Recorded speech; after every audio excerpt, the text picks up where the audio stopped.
नमस्कार, आप देख रहे हैं बिजनेस टुडे बाजार। मैं हूं तान्या अनेजा और टेक्निकल गपशप के इस नए एपिसोड में आपका बहुत बहुत स्वागत है।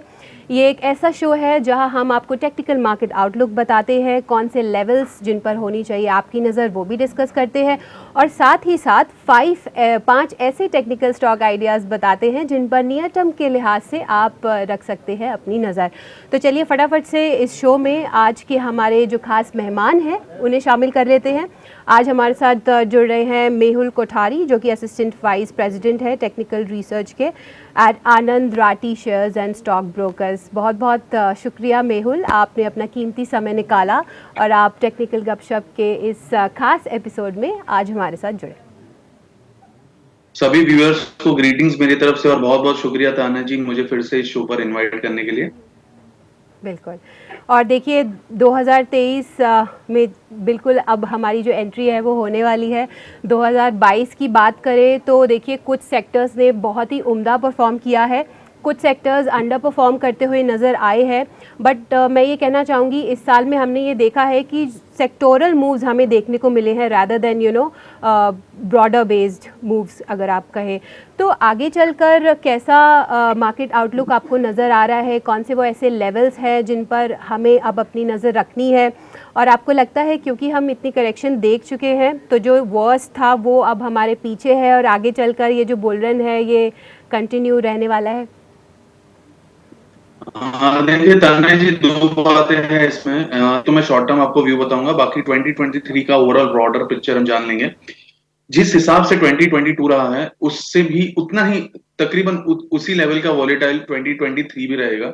वन साइड मूव हम एक्सपेक्ट नहीं कर रहे, एटलीस्ट मार्केट में जो 20,000 21,000 की बातें हो रही थी, ऐसा कुछ हम वन साइड एक्सपेक्ट नहीं कर रहे। ऑफकोर्स हम बुलिश है आने वाले 2-3 साल के लिए, बट वन साइड मूवमेंट नहीं रहेगी, वोलेटिलिटी बहुत ही ज्यादा रहेगी। दूसरी बात, वर्स्ट इज ओवर है या नहीं? नहीं, मुझे नहीं लगता कि वर्स्ट इज ओवर। इनफैक्ट यहां से अगर अच्छा खासा मार्केट में रिकवरी आ जाता है, मान लो कि नया हाई भी आ जाता है, फिर भी बड़ा क्रैक आने की एक आशंका है। मुझे ऐसा लगता है there is a high possibility कि फिर भी मार्केट एक बार बड़ा डिप दे सकता है 2023 में भी फर्स्ट हाफ में। लेवल्स की बात करें तो 18,300 से 18,400 या 500 का जो जोन है निफ्टी के लिए, वो बहुत ही स्ट्रॉन्ग रेजिस्टेंस है अभी शॉर्ट टर्म के लिए। जब तक वो नहीं निकलता तब तक हम नए हाइस की बात नहीं कर सकते। डाउनसाइड पे ऑब्वियस रीजंस है कि 17,750 के आसपास या 700 के पास जो लो बना है वो एक स्ट्रॉन्ग सपोर्ट रहेगा, बट ये ब्रेक होगा तो हम शायद 17,000 या 16,800 तक के लेवल्स देख सकते हैं, जो कि रीसेंट लो था। और मुझे ऐसा लग रहा है कि ये शायद होगा, मे बी एक आध महीने में हो या 2 महीने में हो, बट ये चांसेस है कि 16,800 तक के हम लेवल्स देख सके वर्स्ट केस सिनेरियो में। इसलिए मैंने कहा कि worst is not over for the market. So markets up and down करते रहेगा, धीरे धीरे फिर शायद ऊपर जाएगा सेकंड हाफ में, जो कि ओवरऑल सारे बुलिश टारगेट्स है इन 19,000 से लेकर 20 या 21 की भी बात करें तो वो सेकंड हाफ में शायद जाएगा, बट अभी के लिए मार्केट वोलेटाइल रहेगा। सेक्टर की बात करें तो यस, जैसे आपने कहा कि इस साल सारा सेक्टर बेस्ड था, तो आने वाला साल भी वैसा ही रहेगा। और कुछ कुछ सेक्टर जो हमें पसंद है वो है डिफेंसिव साइड से, वो है, ऐसा लग रहा है कि जो सेक्टर सबने इग्नोर किए हैं, लाइक फार्मा हो गया, ओएमसीज हो गया। ओएमसीज की कोई बात ही नहीं करता था आज से 2 महीने पहले, सो ओएमसी हो गया, ओएमसीज हो गया और एक आईटी, ये 3 सेक्टर जो है ये हमें लगता है कि शायद आउट परफॉर्म कर सकते हैं आने वाले साल में। ओके बिल्कुल, तो वॉलेटाइल रह सकता है मार्केट साथ आगे भी और अप्स एंड डाउन्स देखने को मिल सकते हैं। पर मेहुल, जैसे कि अभी आपने आईटी की ही बात करी, तो आईटी का अगर हम परफॉर्मेंस देखें तो इस साल तो अंडर परफॉर्मेंस ही देखने को मिला है। और अगर आप वाईटीडी यानी कि ईयर टू डेट बेसिस पे अगर आप देखें तो 26% के आसपास ये इंडेक्स जो है निफ्टी आईटी वो गिर चुका है। तो आगे चलकर आपको क्या लगता है कि अब समय आ गया है कि ये करेक्शन को हम बाय कर सकते हैं आगे चलकर?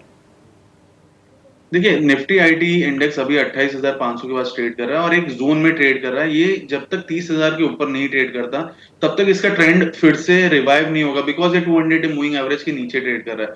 जैसे ये 30,000 के ऊपर ट्रेड करेगा फिर से ये 200 दिन के मूविंग एवरेज के ऊपर आ जाएगा, तो अगेन वो रीगेन कर लेगा अपना कॉन्फिडेंस। तो 30,000 के ऊपर ही इसमें स्ट्रॉन्ग बाय बनता है। डाउन साइड पर मुझे ऐसा लगता है 28,000 पर एक स्ट्रॉन्ग सपोर्ट है, वो अगर ब्रेक होता है तो थोड़ा बहुत पेन और देखने को मिल सकता है, बट ओवरऑल इतना पेन नहीं देखने मिलेगा जितना कि बैंकिंग या फाइनेंशियल्स में देखने को मिल सकता है। तो कम सेलिंग बचा, because already beaten down sector है, सेलिंग इसमें कम आएगी, बट ये लेवल के बाद ही कुछ देखने को मिल सकता है। जब तक 30,000 नहीं निकलेगा तब तक नई तेजी ये सेक्टर में देखने को नहीं मिलेगी। ओके बिल्कुल, तो जो 30,000 का लेवल है उस पर आप अपनी नज़र बनाए रख सकते हैं। एक और सेक्टर है मेहुल जिसके बारे में मैं आपसे डिस्कशन करना चाहूँगी, वो है मेटल सेक्टर। अगर आप देखें मेटल्स स्टॉक्स में तेज़ी देखने को मिली थी जब ये अनाउंसमेंट हुआ कि जो चाइना है वो डील दिखा सकता है कोविड-19 रिस्ट्रिक्शंस में। तो और वैसे भी ये सिक्लिकल सेक्टर है, वॉलेटाइल रहा है ये साल भी मेटल स्टॉक्स के लिए। आगे चलकर कैसा परफॉर्म कर सकते हैं मेटल स्टॉक्स, आपकी राय इस पर्टिकुलर स्पेस पर? देखिए तान्या जी, मेटल एक ऐसा सेक्टर है जो बार बार रिटर्न्स तो बहुत ज्यादा देते हैं, बट जब भी लॉस देता है तो बहुत ज्यादा देता है because of its right. Volatile nature, और चाइना से खास करके बहुत ही ज्यादा इम्पैक्ट होता है ये सेक्टर। तो मुझे लगता है ये बहुत बार ट्रेडर को दगा देता है। तो यहाँ पर ओवरऑल मैं सिर्फ अगर इसके नेचर को छोड़ दूं कि हाँ ये बहुत वोलेटाइल सेक्टर है, अगर मैं सिर्फ प्राइस के ऊपर जो निफ्टी मेटल्स इंडेक्स का मैं चार्ट देखूं तो बहुत ही बढ़िया लगता है। यहाँ से 40% 40 to 50% अपसाइड एक डेढ़ साल में देखने को मिल सकता है, ऐसा लग रहा है। तकरीबन अभी 6700 के पास है, ऐसा हो सकता है कि 10,000 तक भी ये सेक्टर आ सकता है, ये इंडेक्स आ सकता है। बट ओवरऑल इसका नेचर बहुत ही वोलेटाइल रहेगा। सो जो भी हाई रिस्क ट्रेडर्स हैं उनके लिए फीजेबल हो सकता है। बाकी जो कंजर्वेटिव इन्वेस्टर्स है उनको शायद थोड़ा सा अवॉइड करना चाहिए, कोई और सेक्टर में जाना चाहिए। But overall price action wise 40-50% upside लग रहा है, जो मेजर ब्रेकआउट आया है निफ्टी मेटल इंडेक्स में। ओके तो मेजर ब्रेकआउट आ चुका है इस पर्टिकुलर इंडेक्स में। और चलिए अब बात करते हैं 5 टॉप टेक्निकल स्टॉक आइडियाज़ की। तो कौन से वो ऐसे 5 स्टॉक्स हैं जो आपकी लिस्ट में आज शामिल हैं? तने जी, आज हमारे पास जो स्टॉक्स है वो सारे मिक्स्ड सेक्टर के हैं। तो पहला स्टॉक मैं कहूंगा अरविंद फैशन है। 330 के पास इसको बाय करना है, 300 के स्टॉप लॉस है, इसका टारगेट रहेगा 390। दूसरा है फार्मा स्पेस से बायोकॉन, बाय नियर 265, 255 के स्टॉप लॉस है, इसका टारगेट रहेगा 285 का। ये एक एग्रेसिव सेल है। थर्ड स्टॉक जो है वो है कैन बैंक, यहाँ पर सेल करना है 320, हाई रिस्क है, स्टॉप लॉस 330 का रहेगा, टारगेट 300 का रहेगा। मारुति बाय करना है फोर्थ, 8400 के आसपास, 8200 के स्टॉप लॉस है, 8800 का टारगेट रहेगा।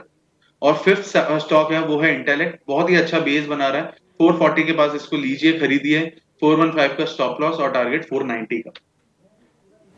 ओके बिल्कुल, तो अरविंद फैशन, बायोकॉन, कैनरा बैंक, मारुति और इंटेलेक्ट डिज़ाइन, ये वो 5 ऐसे स्टॉक आइडियाज़ हैं जिन पर आप अपनी नज़र रख सकते हैं।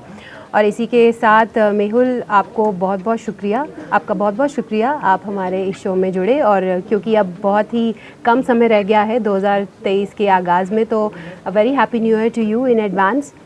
और आप हमारे साथ लगातार इस शो पे जुड़ते हैं, स्टॉक आइडियाज़ शेयर करते हैं, तो बहुत बहुत शुक्रिया। Thank you very much, Tanya, and once again, Happy New Year to all the viewers और happy trading. Thank you. Video पसंद आया तो हमें लाइक, कमेंट, शेयर और सब्सक्राइब जरूर करें।